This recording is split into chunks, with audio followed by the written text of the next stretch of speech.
ಈ ನಡುವೆ ಏಪ್ರಿಲ್ 3ನೇ ತಾರೀಕು ಮೈಸೂರು ಕೊಡಗು ಲೋಕಸಭಾ ಕ್ಷೇತ್ರದ ಮೈತ್ರಿ ಅಭ್ಯರ್ಥಿ ಯದುವೀರ್ ಒಡೆಯರ್ ಅವರು ನಾಮಪತ್ರವನ್ನು ಸಲ್ಲಿಕೆ ಮಾಡ್ತಾ ಇದ್ದಾರೆ.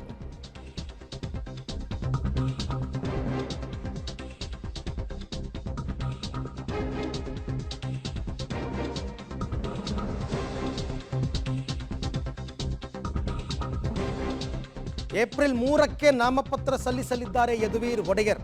ಹಾಗಾಗಿ ಅರಮನೆಗೆ ಬಿ ಫಾರಂ ಅನ್ನು ತಂದಿದ್ದಾರೆ ಬಿಜೆಪಿ ನಾಯಕರು. ತಾಯಿ ಪ್ರಮೋದಾದೇವಿ ಒಡೆಯರ್ ಅವರ ಸಮ್ಮುಖದಲ್ಲಿ ಬಿ ಫಾರಂ ಪಡೆದಿದ್ದಾರೆ ಯದುವೀರ್. ಮೈಸೂರು ಕೊಡಗು ಬಿಜೆಪಿ ಅಭ್ಯರ್ಥಿ ಅವರ ಅರಮನೆಗೆ, ಅವರ ಮನೆಗೆ ಬಿಜೆಪಿ ಶಾಸಕ ಶ್ರೀವತ್ಸ, ಮಾಜಿ ಶಾಸಕರಾದ ರಾಮದಾಸ್, ಪ್ರೀತಮ್ ಗೌಡ, ರಾಜ್ಯ ಬಿಜೆಪಿ ಉಪಾಧ್ಯಕ್ಷ ಎಂ ರಾಜೇಂದ್ರ ಇವರೆಲ್ಲರೂ ಕೂಡ ಬಂದು ಮನೆಯಲ್ಲೇ ಅವರಿಗೆ ಬಿ ಫಾರಂ ಅನ್ನು ಕೊಟ್ಟಿದ್ದಾರೆ. ಅವರ ತಾಯಿ ಪ್ರಮೋದಾದೇವಿ ಒಡೆಯರ್ ಸಮ್ಮುಖದಲ್ಲಿ ಬಿ ಫಾರಂ ಅನ್ನು ಸ್ವೀಕಾರ ಮಾಡಿದ್ದಾರೆ ಯದುವೀರ್ ಒಡೆಯರ್. 3ನೇ ತಾರೀಕು ಅಂದರೆ ನಾಡಿದ್ದು ಅವರು ಅಪ್ಲಿಕೇಶನ್ ಅಂದರೆ ನಾಮಿನೇಷನ್ ಫೈಲ್ ಮಾಡ್ತಾ ಇದ್ದಾರೆ. ಸೊ ಈ ಸರ್ತಿ ಬಹಳ ಜಿದ್ದಾಜಿದ್ದಿನ ಕ್ಷೇತ್ರವಾಗ್ತಾ ಇದೆ ಮೈಸೂರು. ಒಂದು ಕಡೆ ಸಿದ್ದರಾಮಯ್ಯನವರು ನಾನು ಏನೇ ಆದರೂ ಮೈಸೂರು ಬಿಟ್ಕೊಡಲ್ಲ ಅಂತ ಹೊರಟಿದ್ದಾರೆ.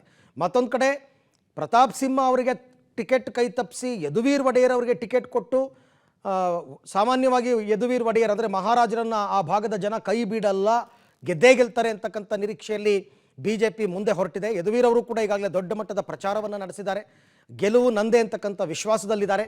ಹಾಗಾಗಿ ಇಡೀ 28 ಕ್ಷೇತ್ರಗಳ ಪೈಕಿ ಮೈಸೂರು ಮತ್ತೊಂದು ಹೈ ವೋಲ್ಟೇಜ್ ಕ್ಷೇತ್ರವಾಗುತ್ತೆ ಅನ್ನೋದರಲ್ಲಿ ಯಾವುದೇ ಅನುಮಾನ ಇಲ್ಲ.